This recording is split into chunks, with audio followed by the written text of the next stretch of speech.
Assalamualaikum warahmatullahi wabarakatuh. Salam teknisi. Kali ini kita dapat pengerjaan ini ya, speaker aktif merek Dyson. Kita akan coba nyalakan apa keluhannya. Ini saya coba colokkan.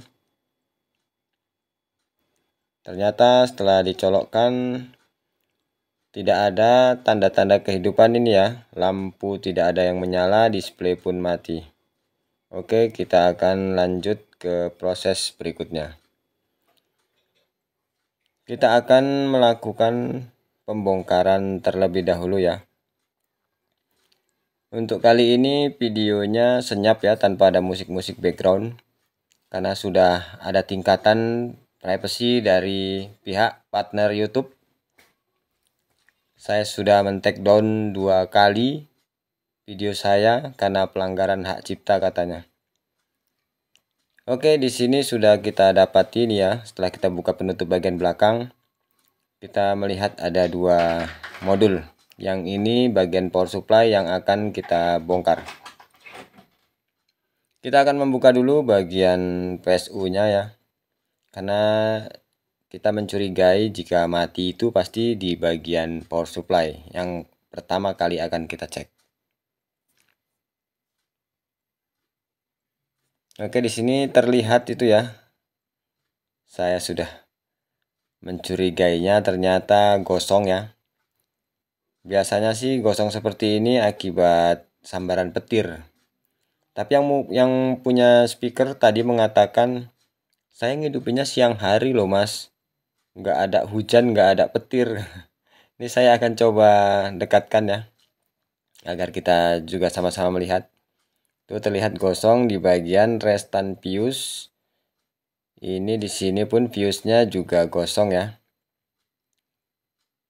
Oke, ini kita akan coba lakukan pengukuran dulu untuk melihat apa saja sih yang rusak. Seperti biasa, kita siapkan multitester pada kalibrasi 1 ohm ya, karena untuk melakukan pengukuran yang short. Ini saya coba lakukan pengukuran di bagian kapasitor terlebih dahulu. Di bagian kapasitor ternyata ada kebocoran. Kemudian di bagian MOSFET juga terjadi kebocoran ya. Untuk memastikannya kita akan lepaskan dulu komponennya dari papan PCB-nya ya. Agak lama pertama karena solder baru saya colokin ya.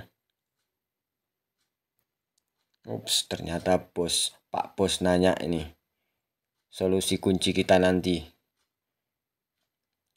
Karena ada sepeda motor Honda, tapi bahan kita Yamaha. Jadi kita tadi sudah memodifnya satu menggunakan kunci Yamaha. Oke, kita lanjutkan ini proses pelepasan komponennya ya.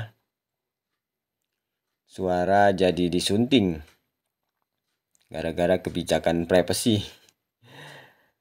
Oke, setelah di sini terlepas ya, kita di sini dapat melakukan pengukuran dari MOSFET yang bawaannya. Di sini kita ukur, ternyata short ya, dibalik juga short. Kemudian bagian gate-nya juga ada kebocoran, sehingga saya pastikan ini ya memang rusak. Kita akan bandingkan dulu dengan yang normal ya. Untuk cara pengukuran ini kita awali dengan probe merah, kita buat di tengah ya. Jika ada pergerakan sedikit berarti gate-nya tadi sudah tersulut tegangan ya. Seperti ini, biasanya naiknya sedikit. Jika kita balik yang probe hitam di tengah, dia naik jarumnya itu agak banyak ya, ohmnya rendah. Berarti dalam posisi itu kita pastikan nih seperti ini, yang tengah itu probe hitam, dia bergeraknya agak banyak ohmnya. Lebih sedikit ohmnya, jarumnya bergerak banyak. Kalau kita balik, dia bergeraknya sedikit. Berarti MOSFET kita ini jenisnya NPN ya. Saat probe hitam ini di tengah, kita sentuh di kaki yang kiri, dia kan jarumnya bergerak, ohmnya tinggi ya, tahanannya tinggi. Untuk mematikannya bahwasanya memfungsikan dia bekerja apa tidak, kita sentuh satu kali dengan probe merah yang kaki paling kiri, kemudian kita letakkan lagi di kaki paling kanan, dia akan hilang. Juga kebalikannya seperti itu, kita sentuh dengan probe hitam, maka dia akan bekerja kembali. Kita akan coba ini lepaskan dulu yang rusak tadi ya, yang akan kita ganti dengan yang baru tadi untuk melakukan pengetesan.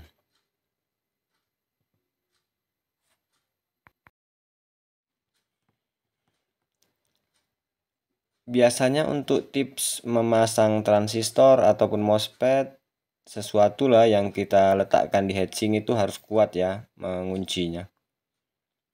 Kita akan bersihkan dulu kakinya karena tidak muat ya di lubang papan PCB-nya. Terpaksa diisi terus dengan suara. Jadi buat rekan-rekan yang mau upload ini ya, kalau sudah dapat triknya menggunakan musik yang tanpa hak cipta ya, nanti kasih tahu saya ya. Ini kita akan pasang.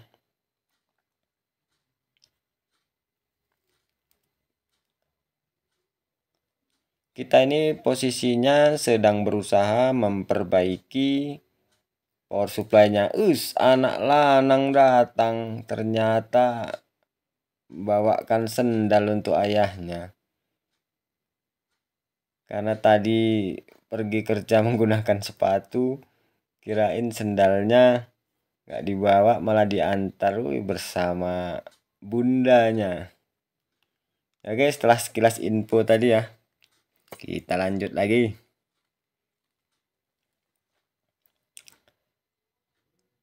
Ini kita setelah tadi proses pemasangan ya, ini tadi sudah kita pasang. Kemudian di bagian sekring juga sudah saya kasih jumper untuk pengetesan menggunakan serabut. Di restan fuse-nya juga tadi yang di bagian MOSFET juga sudah saya beri kabel jumper ya, untuk melakukan pengetesan dahulu. Apakah power supply-nya ini aman atau tidak?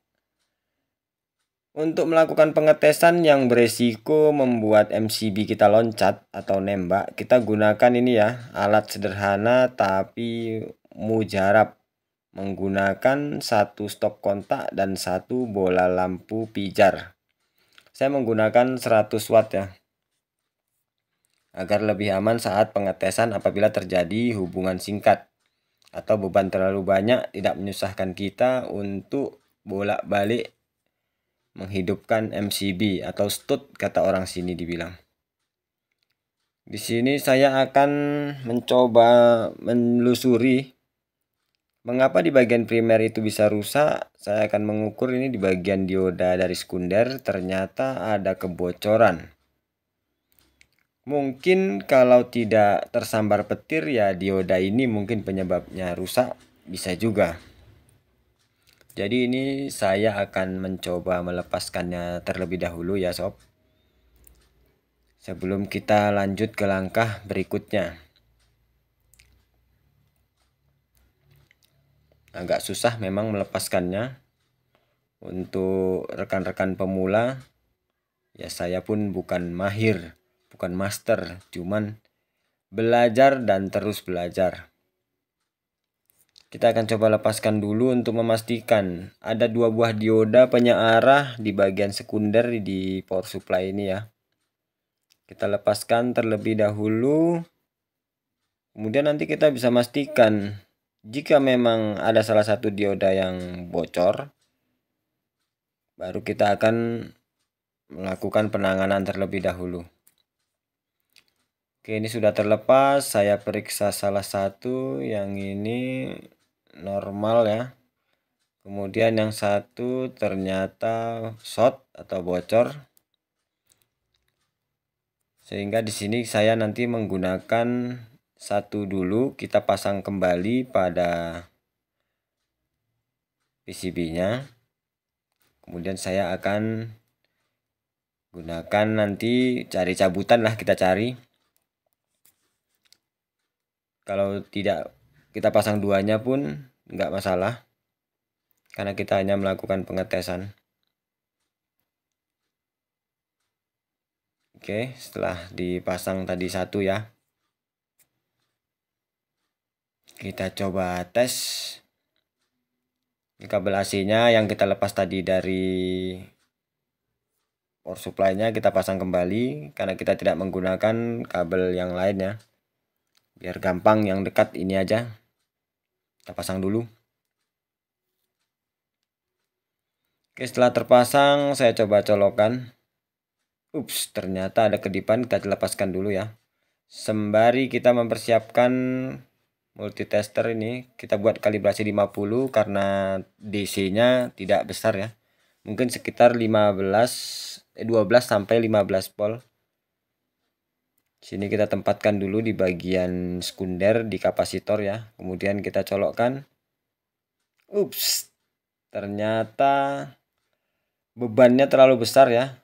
Kita bilang mendekati short, dan di bagian sekunder tidak keluar tegangan. Di sini sudah dapat kita simpulkan bahwasannya IC drivernya yang 6 kaki, kutu itu IC-nya seperti kutu. Rusak juga ya, karena gosongnya tadi terlalu parah. Coba saya lakukan pemeriksaan akhir ya. Semoga masih bisa terselamatkan. Ternyata memang short ya di mana-mana. Nggak short sih kalau dibilang, ada kebocoran. Oke, kita lepas kembali. Dan kali ini kita akan melakukan modifikasi atau perombakan. Untuk kali ini kita mempersiapkan satu buah trapo. Saya menggunakan trapo 018 volt ini ya, 3 ampere. Kemudian ini tadi dari power supply-nya kita cari bagian penyearah dan kapasitor, kita bisa dapat dari bekas-bekas power supply ini ya. Kita potong karena kita takut lama membuat bagian penyearah dan filter. Kemudian tadi ada baut 2 buah. Kita akan memasangnya nanti di dalam ya, tidak di luar, karena bodi bagian luar itu sangat tipis. Takutnya kena getaran bas nanti akan copot. Siapkan juga kabel ini ya secukupnya untuk memasang bagian input, bukan input sih, masukan untuk bagian penyearah itu yang bagian AC ya. Bagian AC sekunder, AC 12 sampai 15 volt tadi ya. Kita sambung kabel itu yang akan kita pasang nanti ke bagian sekunder keluaran dari trapo ya. Kita akan uji coba nanti seperti apa hasilnya. Ini kita instalasikan terlebih dahulu.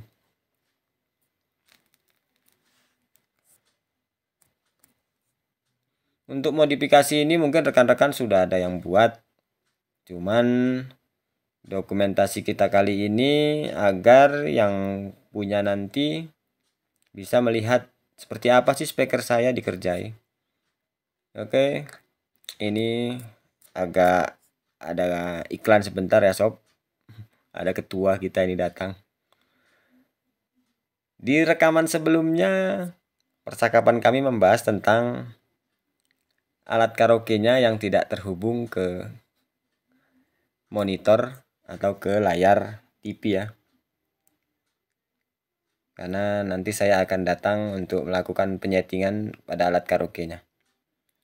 Oke nih ya, tadi sembari ngobrol saya sudah memasangnya ini ya, bagian AC sekunder. Sudah saya pasang ke bagian penyearah sekaligus filter. Ini akan kita pasang di dalam. Kita pasang.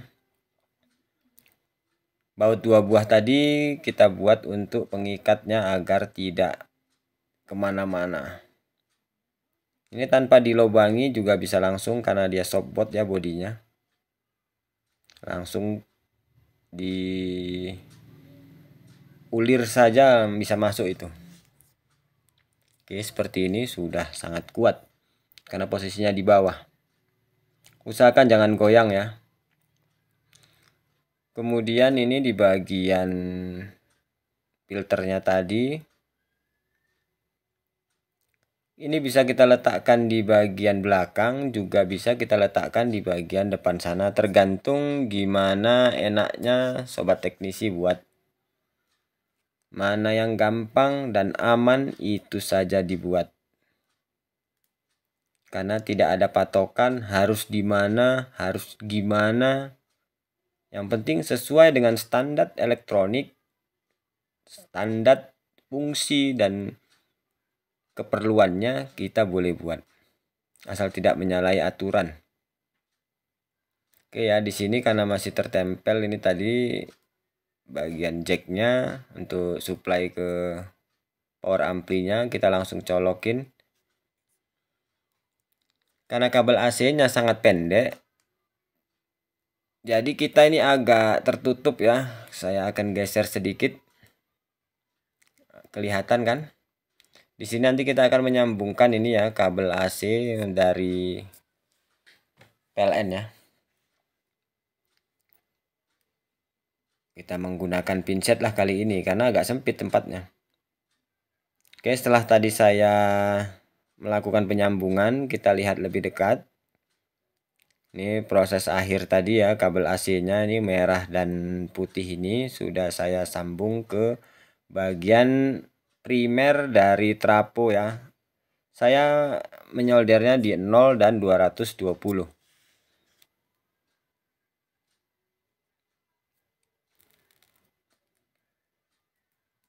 Oke, sudah selesai, kita coba tutup saja dahulu. Kemudian kita akan tes. Kita coba colokan. Yap. Ternyata lampu indikator sudah berkedip-kedip ya. Display pun sudah muncul. Saya coba colokkan flash disk. Karena di sini nggak menggunakan suara musik ya. Yang penting kan ini kondisinya mati. Jadi dari tampilan kita sudah bisa menyimpulkan bahwasanya speaker sudah normal kembali ya. Display pun sudah kelihatan. Karena belum sempat untuk editing musik-musik yang lulus sensor di program partner YouTube di bulan Mei ini. Oke, di sini juga saya melakukan pengetesan di bagian belakang dengan mencolokkan saja speaker tambahan ya. Nggak kelihatan itu speakernya tadi saya letakkan di atas apanya, di atas bodinya. Karena posisi kamera agak terlalu ke bawah. Oke, di sini berarti sudah normal, volume pun saya naik turunkan, berfungsi dengan baik. Oke, kita akan melakukan penutupan kembali. Oke, sampai di sini nih sudah muncul tulisan thanks for watching. Yang seharusnya ada musik-musik keren di sini. Musik keren di balik video kita yang menggunakan kecepatan itu ya. Was wus ya. Seharusnya seperti itu.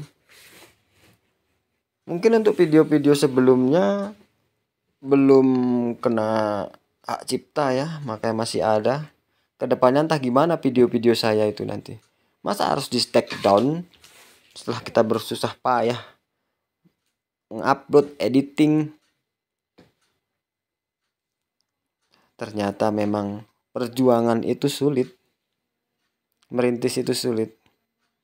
Oke, untuk kali ini hanya itu yang dapat saya sampaikan. Salam teknisi Brastagi.